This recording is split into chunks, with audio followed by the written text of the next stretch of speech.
বলেন আপনারা থাকবেন তো ইনশাআল্লাহ? আরো জোরে মারহাবা। যারা বাইরে রাস্তায় ঘোরাফেরা করছেন বহুত রাত, আপনারা দয়া করে মেহেরবানি করে যারা পিছনে আছেন আগে আগে আসেন।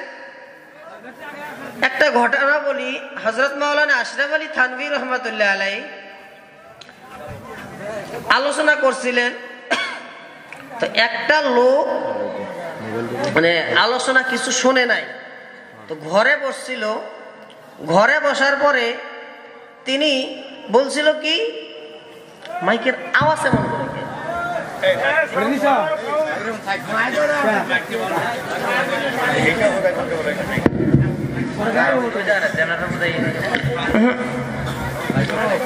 এত টাকা দিয়ে আপনারা এত বক্তা আনছেন দূরের দূরের থেকে, চতুর্বেদী আনছেন। এরপরে আমাদের মৌলানা মনিরুদ্দিন সাহেব, তার সাথে আমার জলসা হয়েছিল আর কি।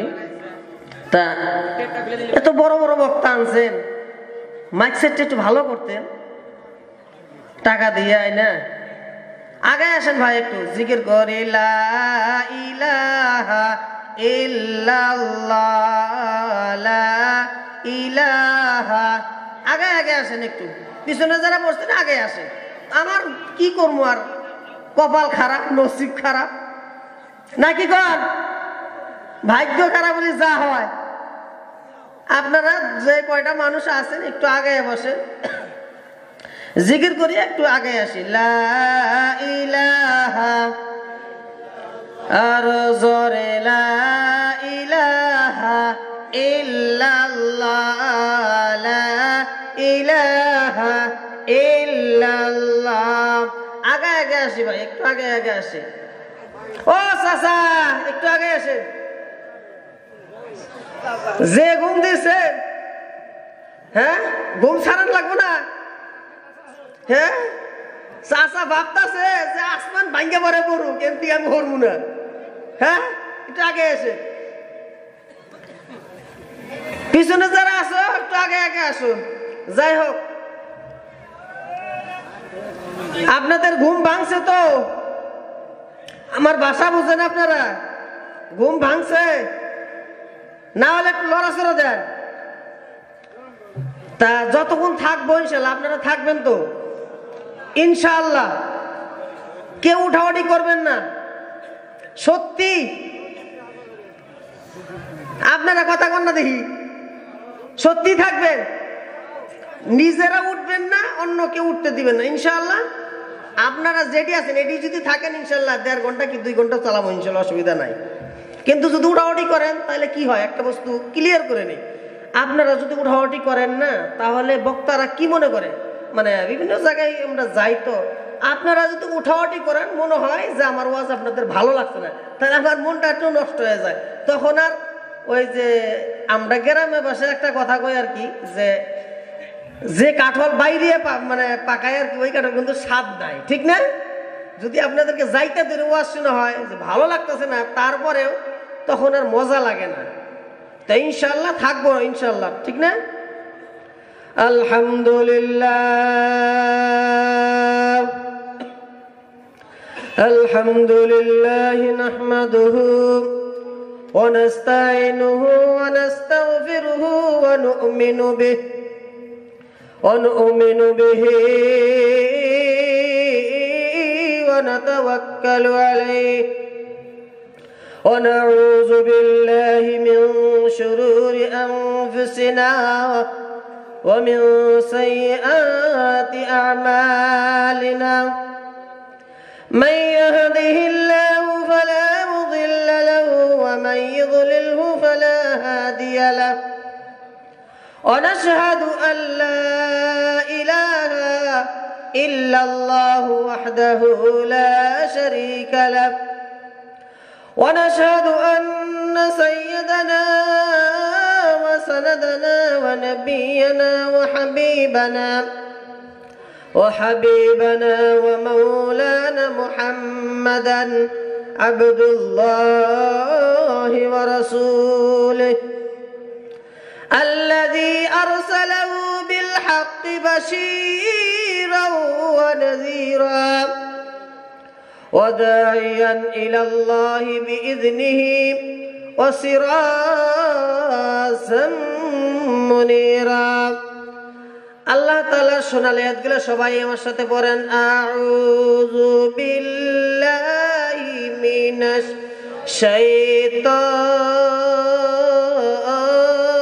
শাইতানির রাজিম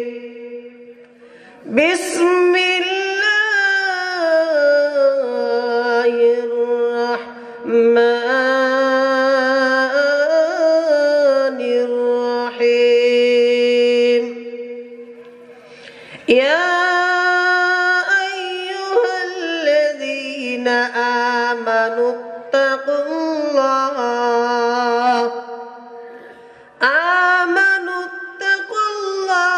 حق تقاته ولا تموتن إلا وأنتم مسلمون وقال النبي صلى الله تعالى عليه وسلم من سلك طريقا يلتمس فيه علما سهل الله له إلى الجنة وقال رسول الله صلى الله عليه وسلم طلب العلم فريضة على كل مسلم وقال رسول الله صلى الله تعالى عليه وسلم خيركم من تعلم القرآن وعلمه أو كما قال النبي عليه الصلاة والسلام सूरज ने दिया हमने शुआओं का ये पैगाम सूरज ने दिया हमने शुआओं का ये पैगाम दुनिया में हो दुनिया की तलबगार नहीं हो बाजार से गुजर हो खरीदार नहीं हो आए बिरादर दूरे बाशद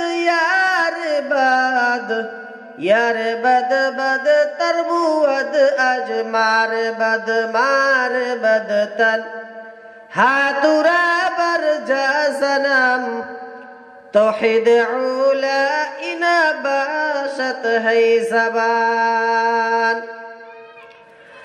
आखिरुल कलाम ज़र ला इलाहा इल्लल्लाह সবাই জবান ছেড়ে বলেন লা ইলাহা ইল্লাল্লাহ লা ইলাহা ইল্লাল্লাহ একটু ধ্যানের সাথে পড়েন গভীর রাত এই রাতে একটু জিকির আজকার করলে আল্লাহর কাছে একটু আগে আমরা ঘুমের ভাবটাও ছাড়বে একটু আমাদেরকে আল্লাহর দিকে একটু আমাদেরকে নজর পেশ ধরা হবে ঠিক না একটু মহব্বতের সহিত পড়ি লা ইলাহা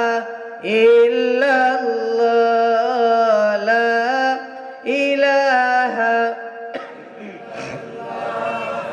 লা ইলাহা ইল্লাল্লাহ লা ইলাহা ইল্লাল্লাহ আল্লাহু আল্লাহ আল্লাহু আল্লাহ আল্লাহু আল্লাহ আল্লাহু আল্লাহ আল্লাহু আল্লাহ আল্লাহু আল্লাহ মুহাব্বতে পড়েন আল্লাহু আল্লাহ আল্লাহু আল্লাহ আল্লাহু আল্লাহ আল্লাহু আল্লাহ আল্লাহু আল্লাহ লা ইলাহা ইল্লাল্লাহ লা ইলাহা ইল্লাল্লাহ আসমানের মালিক যে আল্লাহ জমিনের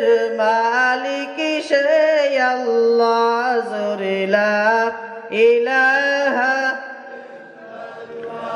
আরো জোরে লা ইলাহা, মুহাব্বতে বলি লা ইলাহা ইল্লাল্লাহ, লা ইলাহা ইল্লাল্লাহ, লা ইলাহা ইল্লাল্লাহ মুহাম্মাদুর রাসূলুল্লাহ। সকলে একবার বলি সাল্লাল্লাহু তাআলা আলাইহি ওয়াসাল্লাম। উপস্থিত আজকের একটা পোস্টার আছে না, পোস্টার নাই নাই, আজকের এই মাহফিলের সম্মানিত সভাপতি সাহেব, উপস্থিত উলামায়ে হযরত, সম্মুখে বসে থাকা আবার মুরব্বিয়া নিজব, বাবার বয়সে, আমার যুবক বয়সের দিনী ভাই, পর্দার আড়ালে বসে থাকা পর্দানিশী মা এবং বোনেরা, আমার আগে যিনারা আলোচনা পেশ করেছেন, সুদূর বীরভূম থেকে আগত জনাব কারি মাওলানা উবাইদুর রহমান চতুর্বেদী সাহেব, তারপরে আপনাদের বিভিন্ন আরো উলামায়ে একরামরা আলোচনা করেছেন। ইতিমধ্যে আপনাদের যারা মূল্য আলোচক ছিল সবাই আলোচনা করেছেন। দেখবেন যখন ভাত যখন আমরা খাই না, ভাত খাই না আমরা ভাইরা, ভাত খাওয়ার শুরুতে আমরা ডাল দেয়, তরকারি দেয়, নাবড়া দেয়, ভাজি দেয়, হ্যাঁ, তারপরে পাপড় দেয়, বহুত কিছু দেয়। কিন্তু এই কিছু সব কিছু খাওয়ার আগে ডাইরেক্ট গোস্ত বাদ দিয়ে দিয়েছে। গোস্ত দেওয়ার পরে পরে ডাল ভাত স্বাদ লাগে গো, কথা কয় না। গোস্ত খাওয়ার পরে ডাল ভাত স্বাদ লাগে না। তো ওই রকমই মনে করেন আমরা ডাল ভাত, আগে গোস্ত খাইছেন, পোলাও খাইছেন, বিরিয়ানি খাইছেন, এখন আর ডাল ভাত স্বাদ লাগবো না। তারপরে আল্লাহ চাইলে চেষ্টা করবো ইনশাআল্লাহ।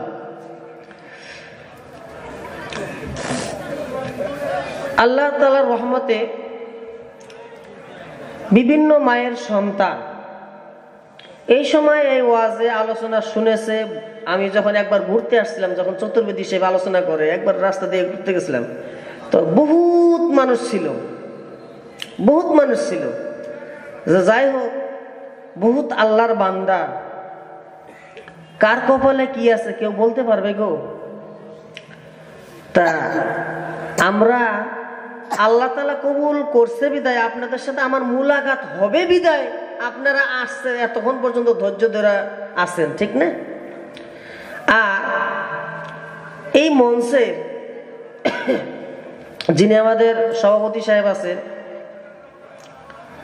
তার সাথে আমার সাথে আগের থেকে একটু সুপরিচিত আর কি। তা আপনারা গভীর রাতে ঘুম কষ্ট করে আপনারা যে আছেন, একটা উদ্দেশ্য, সেটা উদ্দেশ্যটা কি বলেন তো? আপনাদের এই যে ঘুম কষ্ট করে আছেন, একটা উদ্দেশ্য আছে না বলেন? এই জলসাটা একটা উদ্দেশ্য নিয়ে দিচ্ছে, তাই না? আর আপনারা যে আসছেন একটা উদ্দেশ্য নিয়ে আসছেন, কি? উলামায়ে একরামদের কাছ থেকে কিছু দিনই আলোচনা শুনবো এবং এই আলোচনা শোনার পরে আমরা আমল করব, তাই না? ঠিক না? তা আমি যে স্টাডি করছি, যেটা বিষয় নিয়ে আলোচনা করব, সেইটা আর এখন নাই।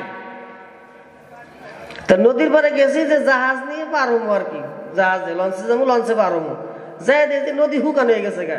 পরে পার হইলাম ঠেলা দিয়ে, বটবটি দিয়ে। তাহলে গেছি এক নিয়তে, ওখানে যাওয়ার পরে নিয়ত চেঞ্জ হয়ে গেছে গা, তার মানে অবস্থা বুঝে ব্যবস্থা। তা আমি আসছিলাম একটা আলোচনা, যুবকদেরকে নিয়ে কিছু আলোচনা করব। তার মানে 1 জানুয়ারি পড়ছে, ঠিক না? নতুন বছর পড়ছে, এগুলো কালচারে বিভিন্ন সুন্দর একটা গঠনমূলক আলোচনা করবো, এটা ভাবছিলাম। তা এখানে যারা আছে সব আমার বাবার বয়সী বৃদ্ধ মানুষ যারা আছে, আপনাদেরকে ওই হাফিজুর রহমান সিদ্দিকী হ্যাঁ, বয়স্ক মানুষের আলোচনায় শুনাইতে হবে। তো ইনশাল্লাহ আমরা সবাই শুনবো দিলের কানটা দিয়ে। আমরা একভাবে কেউ কথাবার্তা না বলবো, কেউ উঠাওয়াটি করবো না ইনশাল্লাহ। আমার ভাইরা, আমার বন্ধুগণ, ও আমার মুরব্বী বাবারা, পৃথিবীর জমিনে আল্লাহ রাব্বুল আলামিন আমাকে আপনাকে একটা উদ্দেশ্য করে পৃথিবীর জমিনে প্রেরণ করেছে। আমার ভাইরা, যে উদ্দেশ্য আমরা আজকে দুনিয়ার বুকেতে চলি, একটা উদ্দেশ্য যদি আমি আপনাদের সম্মুখে একটু ভাবে তুলে ধরি। দুনিয়ার বুকেতে আমরা সবাই কেউ বিজনেস করি, কেউ আমরা কৃষি কাজ করি, কেউ বা আবার বিজনেসের মধ্যে, কেউ বা আবার আমরা চাকরিজীবী করি। সবার যার যার একটা উদ্দেশ্য, আমাদের টাকা ইনকাম করতে হবে। জোরে বলেন ঠিক না বেঠিক? আমার ভাইরা, পৃথিবীর জমিনে মানুষের যেরকম একটা উদ্দেশ্য আছে, তদ্রূপ আল্লাহ রাব্বুল আলামিন প্রত্যেকটা বান্দাকে আল্লাহ বানিয়েছেন একটা উদ্দেশ্য করে। আল্লাহ তাআলা বানিয়েছেন। আল্লাহ রাব্বুল আলামিন বলেন, ওমা খালাকতুল জিন্না ওয়াল ইনসা ইল্লা লিয়াবুদুন। আল্লাহু আকবার। আমার ভাইরা, আমার বন্ধুগণ, আল্লাহ তাআলা ডাক দিয়ে বলেন, হে পৃথিবীর মানুষরে, খুব খেয়াল করে শুনে নাও, আমি আল্লাহ রাব্বুল আলামিন তোমার সৃষ্টিকর্তা মহান রব্বুল আলামিন। আমি তোমাকে বানিয়েছি একটা উদ্দেশ্য, সেটা হলো ওমা খালাকতুল জিন্না ওয়াল ইনসা ইল্লা লিয়াবুদুন। পৃথিবীর জমিনের মধ্যে বাজান রে, আল্লাহ তাআলা একটা উদ্দেশ্য বানাইছে, সেটা হলো বান্দাকে ইবাদত করতে হবে। কথা বলেন ঠিক না বেঠিক? ইবাদত করতে হলে দুনিয়ার বুকের মধ্যে 4টি গুণ লাগবে একটা মানুষ মুসলমান সহিভাবে চলতে গেলে। এটাও আমার রব্বুল আলামিন কুরআনুল কারীমের মধ্যে 30 নম্বর পারার ভিতরে সূরা আসরের ভিতরে খুলে খুলে সুন্দর করে বর্ণনা করে দিয়েছেন আমার আপনার রব রব্বুল আলামিন। জোরে বলেন না সুবহানাল্লাহ। আমার ভাইরা, আল্লাহ রব্বুল আলামিন খুলে খুলে বর্ণনা করছেন। 1 নম্বরের মধ্যে আল্লাহ রব্বুল আলামিন বললেন, পৃথিবীর দুকে জমিনের মধ্যে সমস্ত মানুষগুলো ক্ষতিগ্রস্তর মধ্যে রয়েছে, সব ঢালাও ভাবে বলে দিয়েছেন। এখানে আছেন কি, ওয়াল আসরি ইন্নাল ইনসানা লাফি খুসর ইল্লাল্লাযীনা আমানু ওয়া আমিলুস সালিহাত ওয়া তাওয়াসাউ বিল হক ওয়া তাওয়াসাউ বিস সবর। আমার আল্লাহ রাব্বুল আলামিন বললেন, পৃথিবীর জমিনে সময়ের শপথকে আমার আল্লাহ রাব্বুল আলামিন বললেন। কারণটা কি বন্ধুরে আমার? সরাসরি আমি তাফসীরের মধ্যে চলে যাচ্ছি। ওয়াল আসর, আসর মানে হইতেছে সময় অথবা আসরের নামাজের কসম। একটু আওয়াজ দিয়ে বলেন, আমার আল্লাহ কি মিথ্যা কথা বলে? না না, আমার আল্লাহ কখনো মিথ্যা কথা বলতে পারে না। আমরা দুনিয়ার বুকের মধ্যে যারা চলাফেরা করি, যদি কোনো একটি কথা যদি আমার আপনার মধ্যে যদি বিশ্বাস না হয়, আমরা আল্লাহ তাআলার নামে কসম কেটে বলি, ঠিক না বেঠিক? আমার ভাইরা, তদরূপ আল্লাহ তাআলা তো মিথ্যা কথা কয় না। এখানে প্রশ্ন হতে পারে, ভাইজান আল্লাহ তাআলা কসম করার মানেটা কি হলো? না ভাইজান না, আল্লাহ তাআলা কসম করে বুঝাইতে চাইলেন, বান্দারে আমি কোরআনের কারিমের মধ্যে সূরা বাকারার থেকে নিয়ে ফাতিহা থেকে নিয়ে নাস পর্যন্ত আমি বান্দা তোমাকে দিয়ে দিয়েছি, কিন্তু তুমি শুনে নাও, কিছু কিছু বস্তুর মধ্যে, কিছু কিছু আয়াতের মধ্যে, কিছু কিছু সূরার সম্মুখে আমি মহান রব্বুল আলামিন শপথ খেয়ে বলেছি। তার মানে হলো সমস্ত কথা আল্লাহ তাআলার দামি, তার মধ্যে হলো আমি আল্লাহ শপথ করছি, এইটা হলো তোমার জন্য আরো বেশি গুরুত্ব, ঠিক না? আমার আল্লাহ তাআলা সব কথাই ঠিক, কিন্তু যেখানে শপথ খেয়েছেন সেখানে আরো গুরুত্বপূর্ণ, তার মানে বিশাল ব্যাপার। দেখেন, আমরা মানুষের সাধারণ কসম গাই, কোরআনের কসম, মসজিদের কসম, বিশ্বাস করবি না, ছেলের মাথায় হাত, তুই কত কিছু কই না, কিন্তু আল্লাহ তাআলা তো তা বলে নাই। কিন্তু এগুলা সমাজে কিন্তু এগুলা প্রচলিত আছে, ছেলের মাথায় হাত পায়, কোরআনে হাত পায়, কসম কাটে, তারপরে মসজিদের সামনে যায়, এগুলা কিন্তু জায়েজ নাই মুসলমানের জন্য। এটা মনে করেন, মুসলমানের জন্য আল্লাহ ব্যতীত কারো উপরে কসম কাটা জায়েজ নাই। গেল একটা।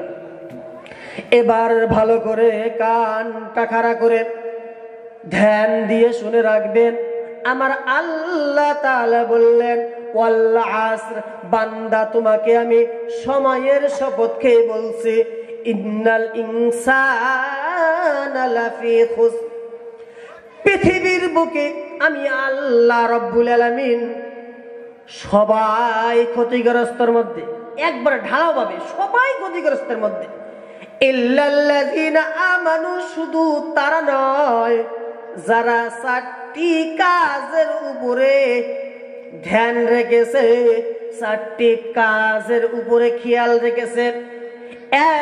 1 নম্বরে ইল্লাল্লাযীনা আমানু, আমি আল্লাহ তাআলার উপরে ঈমান এনেছে। কার উপরে? জোরে বলে, আল্লাহর উপরে। আল্লাহর উপরে যদি কোনো বান্দা ঈমান আনে, সে ব্যক্তি কখনো শিরিক করতে পারে না, সে ব্যক্তি কখনো মাজারে সিজদা দিতে পারে না, সে ব্যক্তি কখনো কোনো মানুষের নামে মানসিক করতে পারে না, কোনো পীরের নামে নয়। ক্ষতি হবে কোনো? এভাবে যদি বলি কোনো অসুবিধা কোরআনে তাফসীর করলে নাই। আমার ভাইয়েরা, কখনো কোনো মানুষ যদি পাক্কা সচ্চা মুসলমান হতে চায়, সে কখনো আল্লাহর প্রতি, আল্লাহ ছাড়া কারোর সাথে শিরিক করতে পারে না, আল্লাহর সাথে শিরিক করতে পারে না।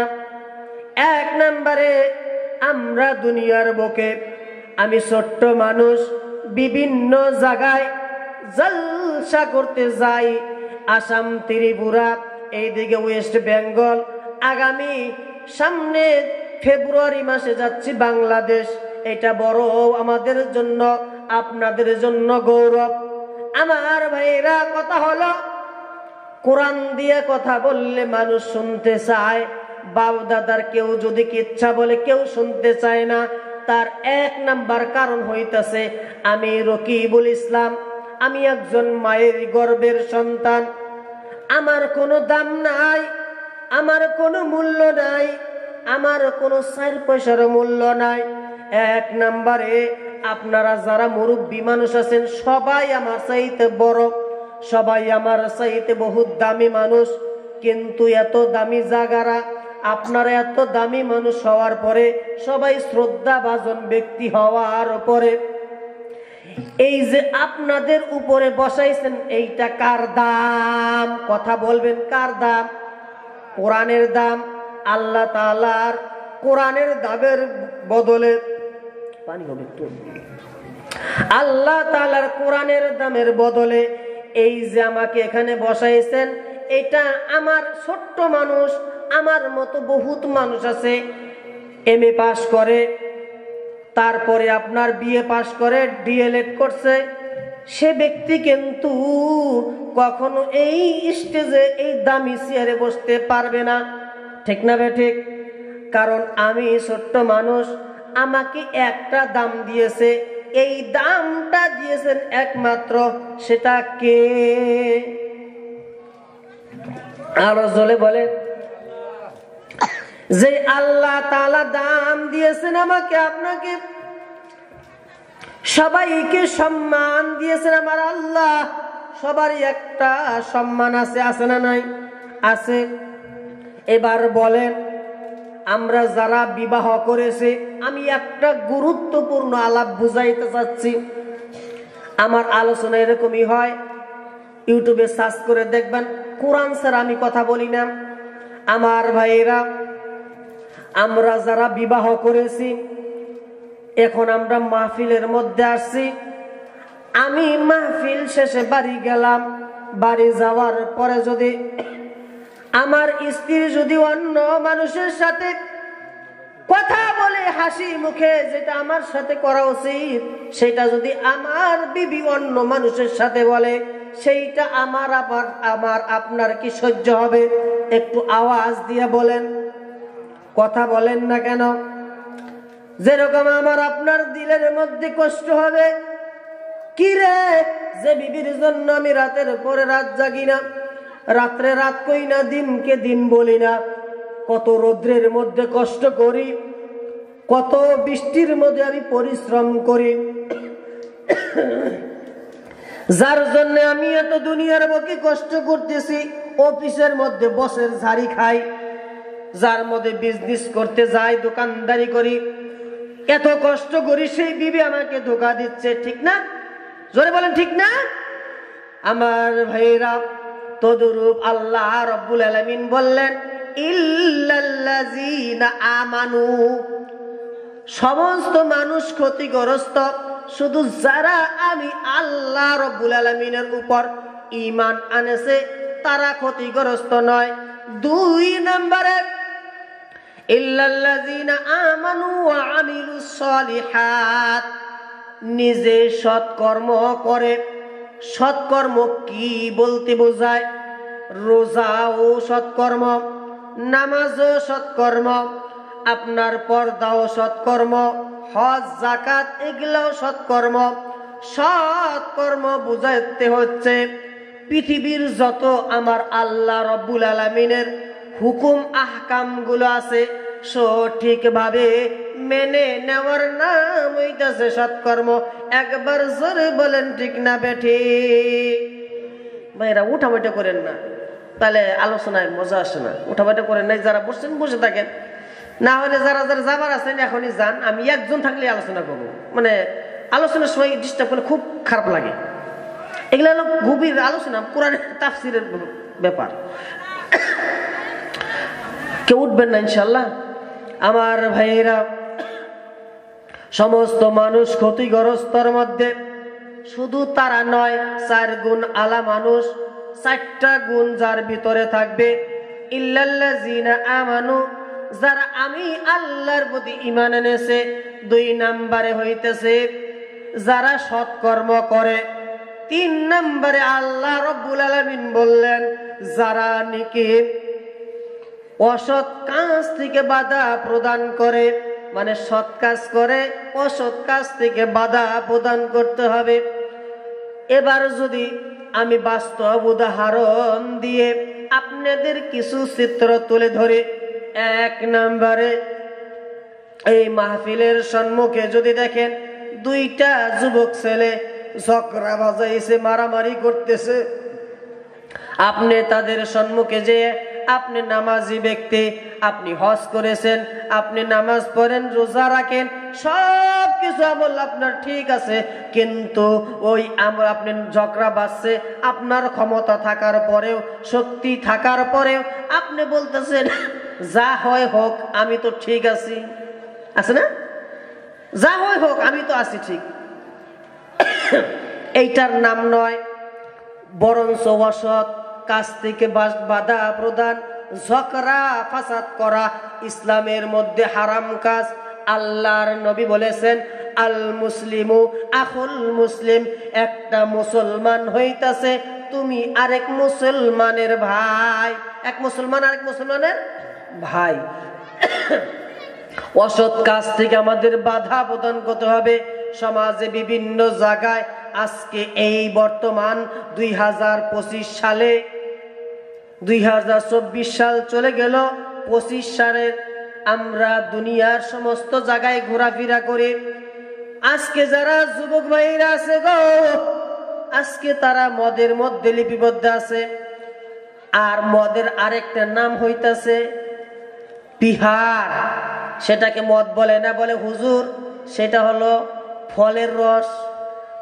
মামার বাড়ির গল্প, মায়ের কাছে বলতেছে আমরা পৃথিবীর বুকে এমন কোন তথ্য, এমন কোন হাদিসের মধ্যে বিজ্ঞানের তথ্য বলেন, বিজ্ঞানের তথ্য বলেন, কোরআনের রেফারেন্স বলেন, হাদিসের রেফারেন্স বলেন, সব কিছু আমরা ঘেটে ঘেটে সব কিছু দেখি যে ফলের রসগুলো আপনাকে দেওয়া হয় সেগুলা যখন বাসি হয়ে যায় সেগুলাকে পচানো হয়।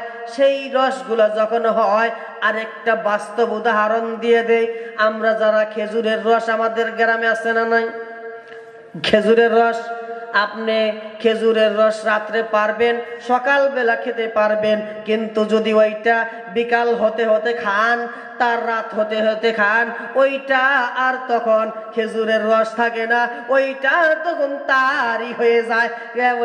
ওইটা যদি আপনার জন্য হারাম হয়ে যায়, ওইটা যদি আপনার জন্য নিষেধার হয়ে যায়, তাহলে যুবক ভাই গো, তোমার পা দুটো আগে বলে, তাহলে তুমি যে ফলের রসগুলা খাও ওইটা কিভাবে তোমার জন্য জায়েজ হয়? উলামা একরামরা বলে, মুফাসসির একরামরা বলে, যারা হুসাইকুল হাদিসরা আছে, মুফতিয়ান একরাম আছে, তারা এইটা গবেষণা করে মনে বলছেন এইটা হারাম, এইটা খাইলে নিশা হয়। বাড়িতে যে মাকে বউ ডাকে, বউকে মা ডাকে, বোনকে শালি ডাকে, আছে না নাই? কথা কয় না? তাহলে এই যে আলোচনাগুলা, এই আলোচনাগুলা সব স্টেজে পাবেন না, কারণ এক নম্বরে উপরে থুতু ফেললে নিজের উপরে পড়ে, ঠিক না? এবার বর্তমানে যারা বক্তাগুলা আছে, আমাদের নিজের কথাগুলাই বলি। আপনারা তো বহুত যারা স্টেজে যারা দায়িত্বম্যান আছেন, যারা আমরা হুজুরদেরকে দাওয়াত করি, ইউটিউবে কার কত ভিউ, 16,000 মিলিয়ন, 6 মিলিয়ন, 10 মিলিয়ন এভাবে ভিউ দেখে আমরা ওয়াজ দেই, কার কত কণ্ঠ আছে। বাবারে, আজকে আল্লাহর নবীর হাদিসের দিকে ফলো করা যায়। হাদিসের দিকে ফলো করলে দুনিয়া ধ্বংস হবে, তার কিছু বাস্তব চিত্র। এক নম্বরে হইতেছে যারা নাকি উলামা একরামরা বক্তব্য দেবে, তার মধ্যে কোরআনের জ্ঞান থাকবে না, এলেমের জ্ঞান থাকবে না, কোরআন হাদিস থেকে কথা বলে না, রেফারেন্স দিয়ে কথা বলে না, তারা শুধু সুর দিয়ে বাবার কিচ্ছা, দাদার কিচ্ছা, অমুক হুজুর উড়ে গেল, অমুক হুজুর নিজ দিয়ে গেল, আমার বাবা এই দোয়া করছিল কবুল হয়ে গেছিল, আমার বাবা কিয়ামতের দিন জাহাজ নিয়ে দাঁড়াবে, আমার বাবা তোমাকে মরিদান করে জান্নাতে নিয়ে যাবে। বাবারে, আল্লাহর কসম একবার, আল্লাহর কসম দুইবার, আল্লাহর কসম তিনবার। একটা আয়াত বলি আপনাদেরকে, ইয়া আইয়ুহাল্লাযীনা আমানু লা তাকুলু রাইনা ওয়া কুলু উনজুরনা ওয়াসমাউ ওয়ালিল কাফিরিনা আযাবুন আলীম। সূরা বাকারা 1 নম্বর পারা 7 নম্বর পৃষ্ঠার মধ্যে আমার আল্লাহ রাব্বুল আলামিন মাঝখানের মধ্যে বলে দিয়েছেন, পৃথিবীর মানুষরা ভালো করে শুনে নাও, এমন এমন সময় আসবে যেই সময় মানুষগুলো নিজের হাদিসের দিকে ডাকবে না, আল্লাহর দিকে ডাকবে না, নিজের দলের দিকে টানবে। সবাই আজকে নিজের দলের দিকে টানবে। আল্লাহর নবী বলেছেন সেখানে, আল আখলুকু আখুল মুসলিম, একে অপরের মুসলিম। আর একটা হাদিস বলতেছি, আল্লাহর নবী সাল্লাল্লাহু তাআলা আলাইহি সাল্লাম বলেন, মান সালাকা তরিকান ইলতামিসু ফিহি ইলমা, মানুষ যখন ইলমের জন্য এক পা অধিগ্রহ করবে, আমার আল্লাহ তাআলা তার জন্য 70 হাত আগাইয়ে দিবে। একবার জোরে বলা যাবে কি সুবহানাল্লাহ? আমার ভাইরা, এই আলোচনা চলবে তো ইনশাআল্লাহ? চলবে। আমার ভাইরা, খুব সুন্দর আলোচনা একমাত্র কোরআন হাদিস থেকেই করতে হবে। আমি যে আলোচনা সর্বপ্রথম বলেছি, ইয়া আইয়ুহাল্লাযীনা আমানুত্তাকুল্লাহ, হে ঈমানদার বান্দাগণ, যারা আমি আল্লাহকে ভয় করো, হাক্কা তুকাতিহি, ভয় করার মতো করো, হাক্কা তুকাতিহি ওয়ালা তামুতুন্না ইল্লা ওয়া আনতুম মুসলিমুন। আর তোমরা কবরে কখনো মুসলমান না হয়ে কবরে আইসো না। বিশ্ব নবী আমার জানিয়ে দিয়েছেন, হাদিসের মধ্যে ফলো করলে পাওয়া যায়। বাজান রে আমার, কোন ব্যক্তি যদি কোরআন হাদিস না মেনে, নামাজ রোজা আল্লাহর হুকুম আহকাম গুলো না মেনে যদি কোনো ব্যক্তি কবরে আসে, আল্লাহর নবী হাদিসের মধ্যে বলে দিয়ে গেছেন, কবরে যাওয়ার সঙ্গে সঙ্গে কোনো ব্যক্তি যদি যখন মানুষগুলো দাফন করবে, দাফন করার সঙ্গে সঙ্গে আমরা 40 কদম আসতে যত সময় লাগে, ওই সময়ের মধ্যে ওই সময়ের মধ্যে ফেরেশতা ঢুকে যাবে। ফেরেশতা ঢুকে যাওয়ার পরে 3টি প্রশ্ন সকলকে করবে। 1 নম্বরে হইতেছে, তোমার রব কি ছিল, তোমার দিন কি ছিল, তোমার নবী কি ছিল, এভাবে প্রশ্ন করবে। আল্লাহর নবী বলেছেন, কোন ব্যক্তি যদি প্রশ্নের সঠিক ভাবে যদি সওয়াল উত্তর দেয়, সওয়াল মানে হইতেছে প্রশ্ন, সওয়াল করবে, উত্তর দিবে, জবাব মানে হইতেছে উত্তর, জবাব দিবে। এই সওয়ালের জবাব যদি সঠিক হয়, আল্লাহর নবী বলেছেন তার কবরটা জান্নাতি হয়ে যাবে। আর কোন ব্যক্তি যদি কবরের এই সওয়ালের জবাবগুলো সঠিকভাবে আদায় না করতে পারে, আল্লাহর নবীকে দেখানো হবে এইটা কে। যদি চিনে তো আমলকারী মানুষ হয় তাহলে তো চিনবে যে এটা কে। আর যদি আমলকারী না হয় রে বাবা আমার, সেই দিকে তো চিনবে না।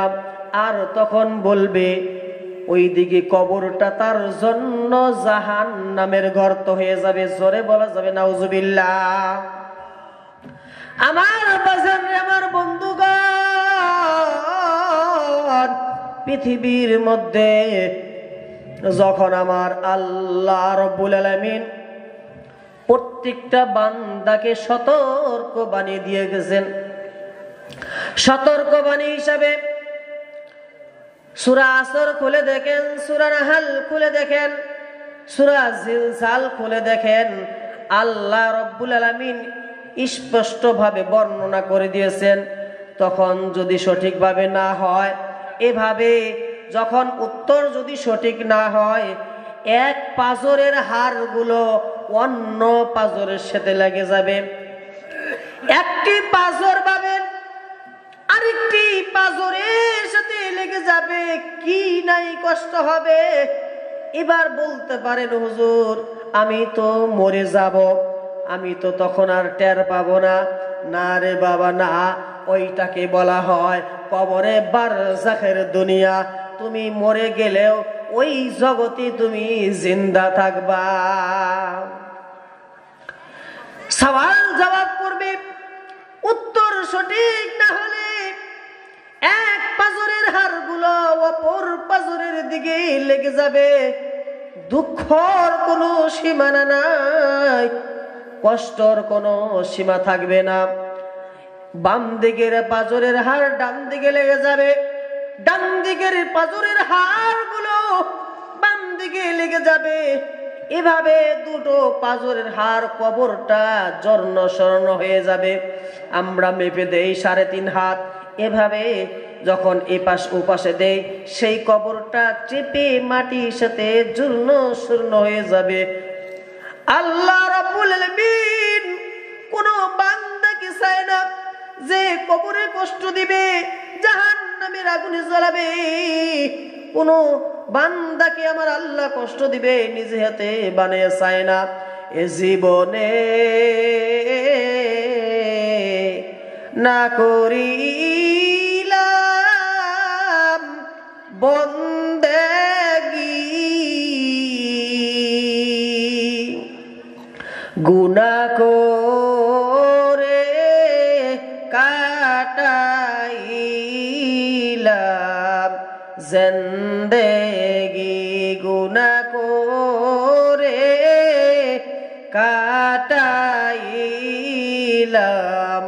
জিন্দেগি তাওবা করে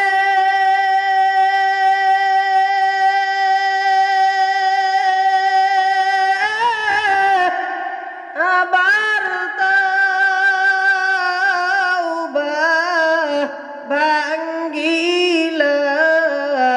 ভাঙ্গিলাম তাওবা করে আবার তাওবা ভাঙ্গিলাম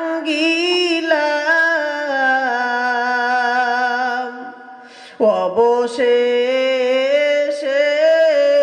খাঁটি তাওবা করিলাম অবশেষে খাঁটি তাওবা করিলাম জীবনে না করিলাম বন্দেগি গুনাহ করে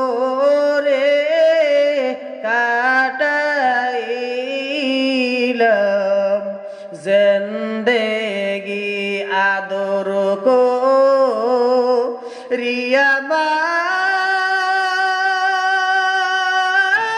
মানুষ আল্লাহ বানায়া আদর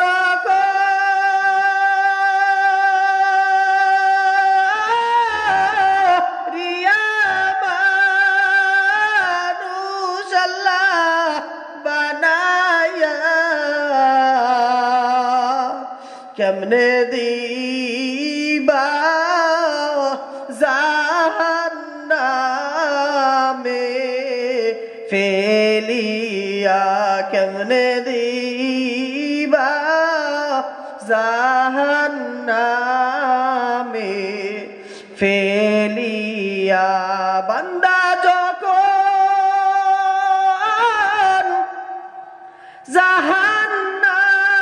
জাহান্নামে জ্বলিবে বান্দা যখন জাহান্নামে জ্বলিবে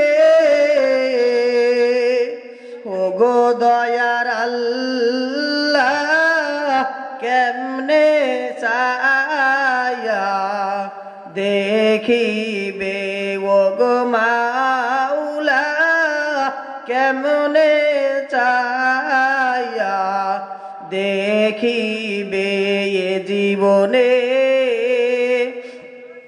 না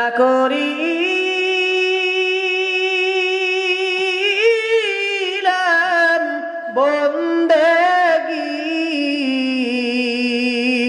গুনাহ করে কাটাইলাম জিন্দেগি এবার জান রে আমার জীবনটা কত গুনার মধ্যে কাটাইয়ে দিয়েছি জীবনটা শুধু গুনার মধ্যে কাটাইয়ে দিলাম আমার বয়স আজকে 26 বছর আপনাদের অনেকের বয়স 40 বছর 35 বছর 60 70 বছর হয়ে গেল জীবনে কত তওবা করলাম আর কত তওবা ভাঙলাম জীবনে কত গুনাহ করলাম আবার আল্লাহর কাছে তওবা করলাম এরে যুবক আল্লাহর গোলাম আল্লাহর কাছে এই মাহফিল থেকে আজকে অদর্শ রাত অতি গভীর হয় রজনী যখন মাওলার করুণা পাইবা তখন মাওলার করুণা যদি পাইবারে চাও গভীর রজনীতে উঠে মাওলার গুণগান গাও জোরে একবার আমার আল্লাহকে ডাক দেন আল্লাহ সবাই এক আওয়াজে ডাক দেন আল্লাহ আল্লাহ এই মাহফিল থেকে গভীর রজনীতে তোমার কোটি কোটি 10 মায়ের 10 সন্তান বসিয়েছেন আল্লাহ গো আমার চেহারা দেখার জন্য নয়, দুনিয়ার কোনো লোভ লালসার জন্য নয়, কেউ টাকার জন্য এই রাতের মধ্যে তোমার দরবারের মধ্যে বসে রয় নাই। এই মাহফিলের মধ্যে কেউ টাকা চাই না, কেউ বাড়ি চাই না, কেউ গাড়ি চাই না। ও দয়ার মালিক, সবাই তোমার জাহান্নামে ডরায়, তোমার জান্নাতের আশায় বসে আছেন। ও আল্লাহ, তুমি কবুল করে নাও। এরে নবীর উম্মতের দল, এভাবে যদি আল্লাহকে বলেন, এক আল্লাহর গোলাম, সমাজে তার এত কুসংস্কার, এত ভয়, ডাকাত লোক, সমাজের মধ্যে তাকে কেউ গ্রহণযোগ্য দেয় না। এবার বৃদ্ধ হয়ে গেছেন, আস্তে আস্তে 50, 60, 70 হয়ে যায়। আমরা যারা আজকে যুবক আছি, 40 বছর আছি, 50-এর মধ্যে আছি, আমরা আস্তে আস্তে এখন মনে হইতেছে না রে, কত আর জীবনে কি করব, এখন তো আমাদের যেতে হবে, একটু আমার মাওলার দিকে মনোনিবেশ করতে হবে। কথা বলেন ঠিক না বেটি? আমার ভাইরা, আমার বন্ধু, সেই পৃথিবীর জমিনের মধ্যে ডাকাত যখন বয়স হয়ে গেছে, অতিক্রম হয়ে গেছে, ইমাম সাহেবের দিকে যাইয়া লক্ষ্য নিতেছে।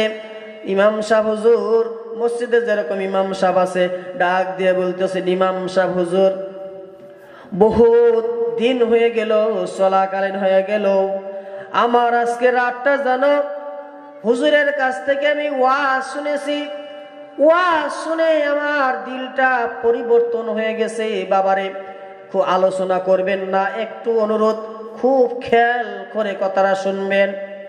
আল্লাহ ওয়ালাদের সোহবত, আল্লাহ ওয়ালাদের নিসবত কত সুন্দর হয়।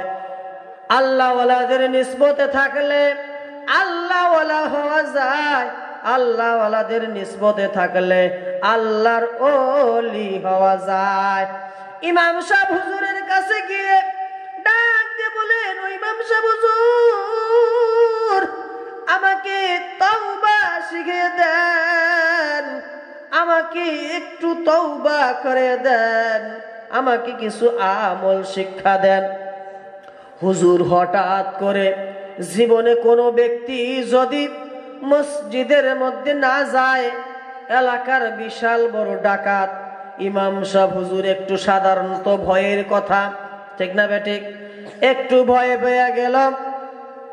বলছে, ঠিক আছে, আমি আপনাকে আল্লাহ তাআলা চাইলে 99টি খুনের আসামিকে আল্লাহ মাফ করে দিয়েছেন, চাইলে আপনি তো সাধারণ গুনাহ করেছেন, আমার আল্লাহ যদি চায় আপনাকেও মাফ করে দিবে।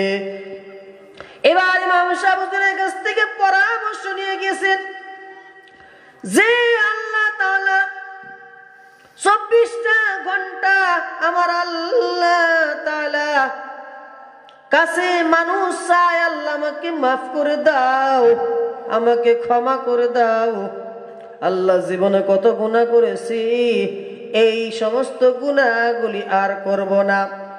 ইমাম সাহেব হুজুর ডাক দিয়ে বলেন, এ বৃদ্ধ বাবাজি, গভীর রজনীতে আমি আপনাকে একটা সময় নির্ধারিত করে দেই, সকাল থেকে সন্ধ্যা পর্যন্ত, সন্ধ্যা থেকে সকাল পর্যন্ত কোনো অফিস খোলা থাকে না 24টা ঘন্টা, তবে আমার মাওলার দরবার 24টা ঘন্টা খোলা থাকে। এবার বলতেছে, আমি একটা আপনার কাছে 24টা ঘন্টা বান্দা ডাকে আমার আল্লাহ তাআলাকে, আর আমার আল্লাহ তাআলা এমন একটি সময় রয়েছে যেই সময়টা আমার আল্লাহ বান্দাকে ডাকে, জোরে বলা যাবে কি সুবহানাল্লাহ? আমার ভাইরা, এবার ইমাম সাহেব হুজুরের কাছ থেকে পরামর্শ নিয়ে রাতে যখন যায়, গভীর রজনী হয়ে যায়, বান্দা ওযু করার পরে, ওযু করে তাহাজ্জুদের নামাজের মধ্যে দাঁড়িয়ে গেছে, অতি গভীর হয় রজনী যখন, প্রভুর করুণা যদি পাইবারে চাও, গভীর রজনীতে উঠে প্রভুর গুণগান গাও। ইমাম সাহেব হুজুরের পরামর্শতে বান্দা এবার গভীর রজনীতে ঠান্ডা পানি দিয়ে ওযু করে, ওযু বানিয়ে তাহাজ্জুদের নামাজের মধ্যে দাঁড়িয়ে গেছে। বান্দা হাউমাউ করে কান্না করতেছে, এত কান্না, আর দিলের মধ্যে একটা অনাজারি করতেছে, আমি এতটা দিনটা বছর এত ছোট থেকে নিয়ে বৃদ্ধ হয়ে গেলাম, আমি কত সমাজে খারাপ করেছি, কত উলামা ইকরামদেরকে গালি দিয়েছি, কত শিক্ষককে গালি দিয়েছি, আমি জীবনে কতই না গুনার কাজ করলাম। এই গুনারটা তো আমি যদি মরে যাই, আমি একা আমার গুনার ভারটা নিব তা না। সমাজে দেখবেন যারা ভালো কাজ করে তাদের সন্তানদের কেউ নাম আছে, অমক হাজী সাহেবের বেটা, অমক সৎকর্ম করতো মানুষটা, ওই মানুষটা ভালো মানুষ ছিল, তার সন্তান, এভাবে মানুষ পরিচয় করায় দেয় না নাই? সেভাবে আমি যদি ছোট্ট থেকে নিয়ে এত কিছু খারাপ কাজ করলাম, এইটা যদি আমি মরে যাই সমাপ্ত হবে না, আমার গুনাহের ভার আমার সন্তানদের উপরেও পড়বে। এই চিন্তা করে গভীর রজনীতে মাওলার দরবারে হাউমাউ করে কান্না করতেছে। আমার আল্লাহর দরবারে চোখের পানি ফালাইয়া হাউমাউ করে কান্না করতেছেন আর বলতেছেন, মালিক রে, জীবনে কত করলাম, মাফ করে দাও। জীবনে কত গুনাহ করলাম, কত মানুষকে হক নষ্ট করলাম, কত মানুষকে আমি অসন্তুষ্ট করলাম, কত মানুষকে আমি ছোট বড় করি নাই, কত মানুষকে আমার বড় তারপরে আমি আঘাত দিয়েছি। এভাবে যখন আমার আল্লাহর দরবারে কান্নাকাটি করতেছেন, তখন হঠাৎ করে আমার আল্লাহ তাআলার গায়বী একটা আওয়াজ, গায়বী আওয়াজ দিয়ে বলেন, বান্দা, কান্নাকাটি করে আর কোনো লাভ নাই, তোমার নামটা জাহান্নামের খাতায় লেখা হয়ে গেছে। জোরে বলেন নাউজুবিল্লাহ। আমাদের যেন আল্লাহর কাছে দোয়া করি, আমরা গুনাহগার বান্দা, নালায়েক বান্দা, আমাদের যেন জাহান্নামের খাতার থেকে যেন নামটা কাটাইয়া জান্নাতের মধ্যে লিখে দেয়। জোরে বলেন আমিন। এভাবে যখন কান্না করতেছেন, ওই বৃদ্ধ কান্না বন্ধ করে না। পাশ থেকে স্ত্রীর ডাক দিয়া বলেন, স্বামী আমার, আপনি কি আপনার নামটা জাহান্নামের খাতায় লেখা হয়ে গেছে? আপনি কি গায়বী আওয়াজটা শোনেন নাই? আল্লাহ তাআলার গায়বী আওয়াজ কি আপনার কানের মধ্যে যায় নাই? এবার বিবিকে স্বামী ডাক দিয়ে বলেন, ও বিবি আমার, কানের মধ্যে আমার আল্লাহ তাআলার গায়বী আওয়াজটা চলে গেছে, তবে কি তুমি বলো আল্লাহ তাআলা ছাড়া পৃথিবীর জমিনে আর কোন ক্ষমাশীল আছে যে আমাকে ক্ষমা করে দিতে পারে? স্ত্রী বলে, না না, পৃথিবীর বুকে তো আর কোনো ক্ষমাশীল নাই, আর কোনো দয়াময় নাই যে আল্লাহ তাআলা ছাড়া কেউ আপনাকে ক্ষমা করতে পারে। এবার ডাক দিয়ে বলেন, এই তো বিবি, তুমি লাইনের মধ্যে আসছো, আমার যদি কেউ গুনাহ মাফ না করতে পারে গো, আমার কান্না করা উচিত, আমি কান্না করে যাব। আল্লাহ তাআলার যদি মনে চায়, মনের মধ্যে যদি দয়া হয়, করুণা হয় গো, চাইলে মাফ করতে পারে গো, আর না চাইলে জাহান্নামের খাতায় নামটা লেখা থাকুক, আমার কোনো তাতে অসুবিধা নাই। জোরে বল সুবহানাল্লাহ। সঙ্গে সঙ্গে গায়বী আওয়াজ শুনতে পায়, আর কোনো কান্নাকাটি করে লাভ নাই, কান্না বন্ধ করে দাও। তোমার কথা শুনে তোমার মালিক খুশি হয়ে গেছে। জোরে বলা যাবে সুবহানাল্লাহ। আমার মা বোনেরা গো, আমি একজন সন্তান, আমার মাও একজন মা, আপনারাও একজন সন্তানের মা গো মা। সন্তানটাকে একজন আদর্শওয়ালা মানুষ বানান, আল্লাহওয়ালা মানুষদের সোহবতে পাঠান। সন্তান যদি একবার খারাপ হয়ে যায়, সন্তানকে ঠিক রাখা যায় না। কত মানুষ আমাদেরকে বলে, হুজুর আমাদেরকে একটু দোয়া করবেন, আমার সন্তানটা মদ খায়, ইয়াবা খায়, হিরোইন খায়, গাঁজাখোর, নিশাখোর, মা বাবাকে মানে না, এমন সন্তান আছে না নাই? জোরে বলেন আছে না নাই? আমাদের দিকে আছে, হয়তো আপনাদের দিকে নাই। আছে আপনাদের দিকে। আমার ভাইরা, আমি কাউকে ছোট করতে চাই না, আমি আপনাদেরকে একটা কথা বলতে চাই। বাবারে, আপনাদের জন্য আমার আল্লাহ তাআলা বহুত বড় সুসংবাদ রেখেছে। যুবক ভাইরা যারা আছো গো, যুবকের জন্য আমার আল্লাহ বহুত বড় ফয়সালা রাখছে। কোন 80 বছরের 60 বছরের বৃদ্ধ যদি নামাজের মধ্যে যে সিজদা করে গো, সিজদা কবুল হতেও পারে, নাও হতে পারে।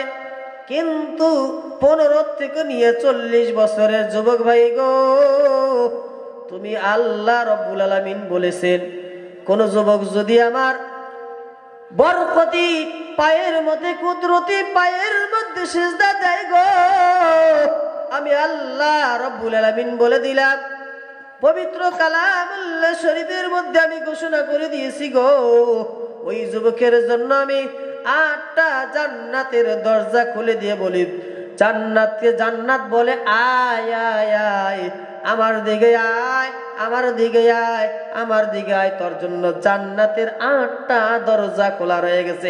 একটু চিৎকার দিয়ে বলা যাবে সুবহানাল্লাহ। আমার ভাইরা, আলোচনা খারাপ লাগে?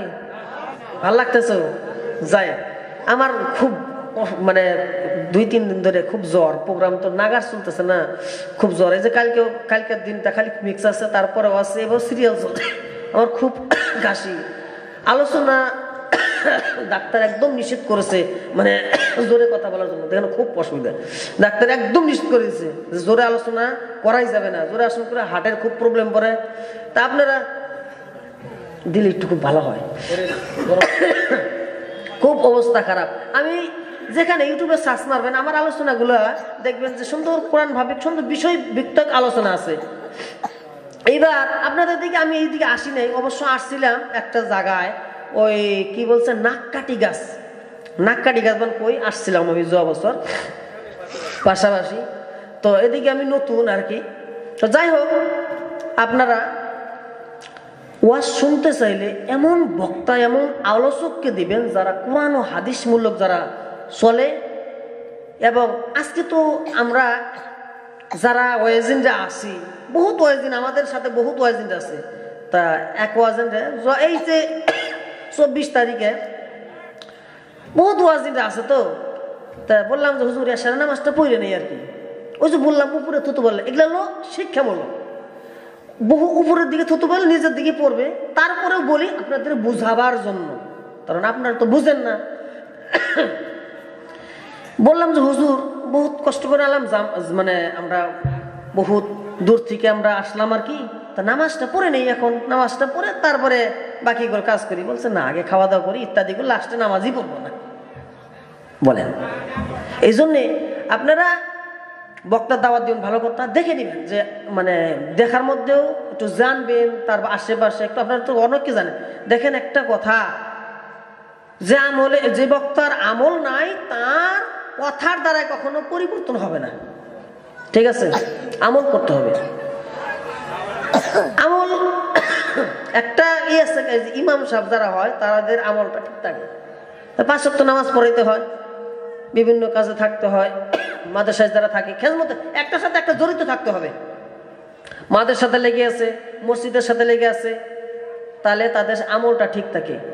আর কোন মাদ্রাসা মসজিদের নাই এমনি শুধু বাউডান্ডি বক্তার, সেগুলা সুর নকল করে করে করে করে আর ওয়াজ করে, আর আমরা পাবলিকটা খুশি হয়ে যাই।